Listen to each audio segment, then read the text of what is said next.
Hello mga love. So ayan, katatapos lang natin maghugas ng plato and ngayon is gabi na.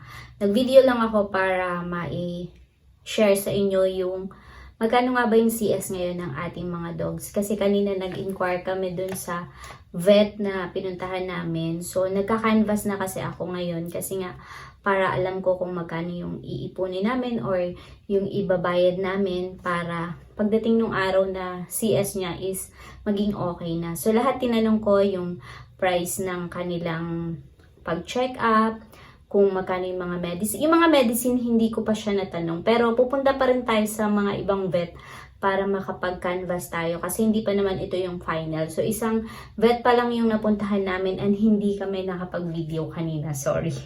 So, ayan. Yung pinuntahan namin is medyo malapit dito sa bahay namin para hindi hassle kapag pupunta or wala silang home service. Kasi tinanong ko din kung meron ba silang available na home service. So, yung vet kasi nila is buntis daw kaya hindi sila makakapag home service.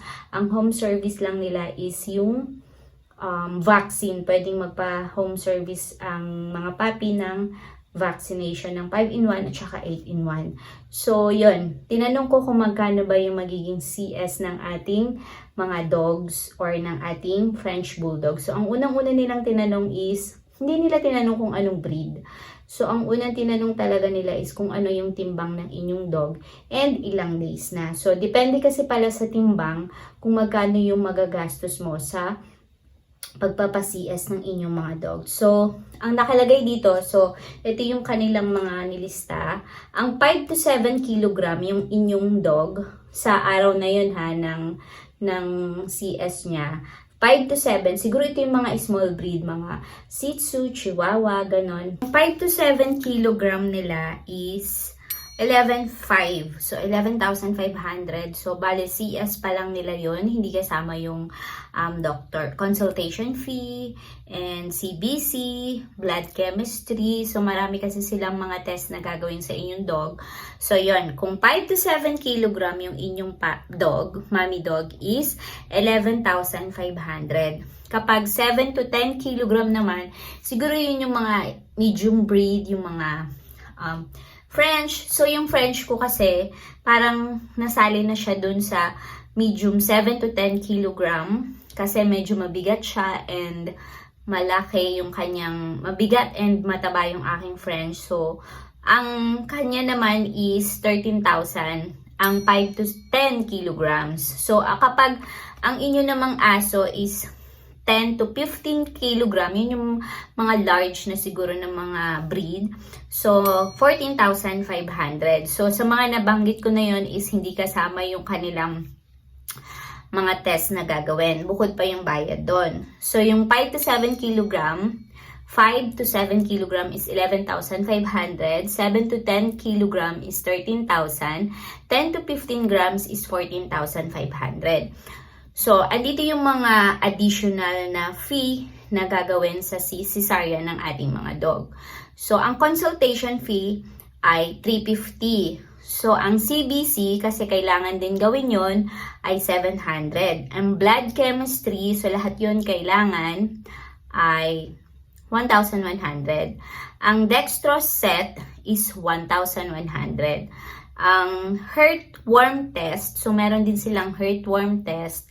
Kailangan din yun para makita kung yung ating dog is, hindi kasi natin alam na meron pala silang worm. So, 950 yun. Tapos, iba pa rin yung mga take-home medicines na ibibigay sa atin ng vet sa gamutan ng ating mga dog. So, yun yung lahat.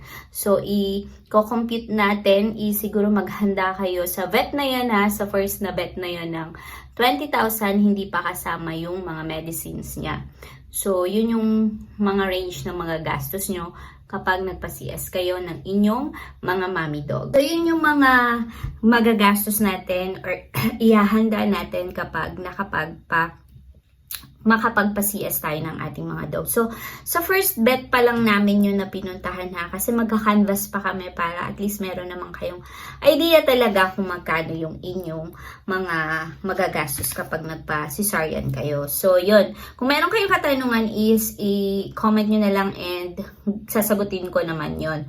So, marami siyang gagawin ng mga test. 1, 2, 3, 4, 5. Ang consultation fee, CBC, blood chemistry, dextrose set, heartworm test, at saka yung mga take-home na medicine. And yung napagtanungan ko is hindi siya pwedeng mag-home service. So, meron namang mga vet na pwedeng mag-home service. Siguro maghahanap pa ako na pwedeng dito na lang sa amin kasi medyo parang mahirapan kami kapag dadalhin pa namin doon. So, tinanong ko rin kung maiiwan ba namin yung si Mommy Dog at saka yung mga puppy doon after ng CS is hindi naman daw. So, maiuwi naman agad namin and pwede namin siyang hintayin. So, morning siyang dadalhin doon. Halimbawa, 63 days na siya or 60 days na siya.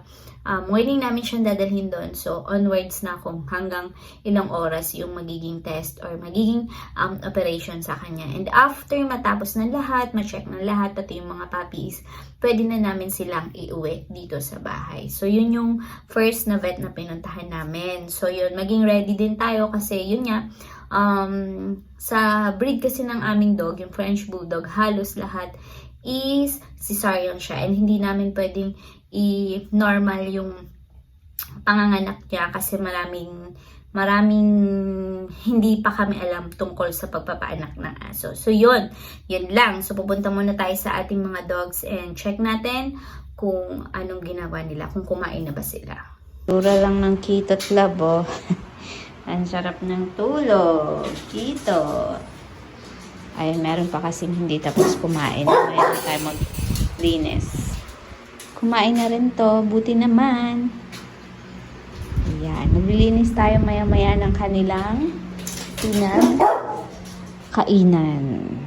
Papalit din kami ng mga water nila. So, ito talaga may pagkamatagal kumain eh. Ayan oh. Hindi niya talaga nauubos agad. Araw-araw din kami nagpapalit ng water kasi nalalawayan nila. And yung iba sa kanila, hindi iniinom kapag hindi bago ang kanilang water. Gusto siya lang lagi eh. Halika na.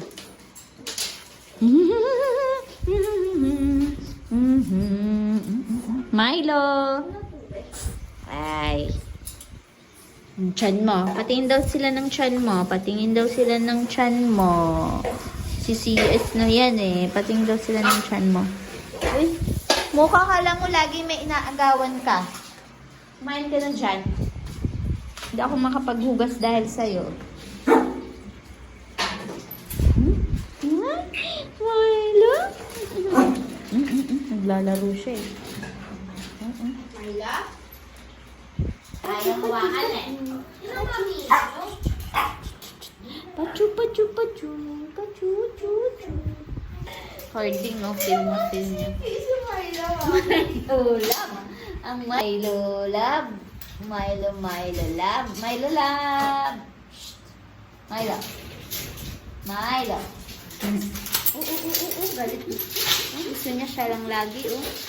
Ganyan yan eh. Oh, cards. Bakit cards? Si Cordy. Bakit? Waiting ka kay ate?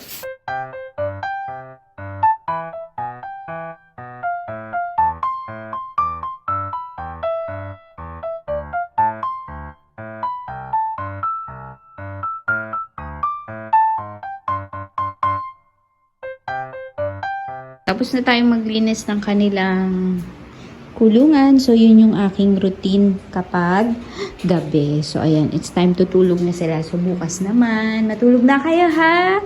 Say bye-bye, cards! Bye! See you in our next vlog. Bye-bye! Ayan. Sa next video na lang po ulit. Bye!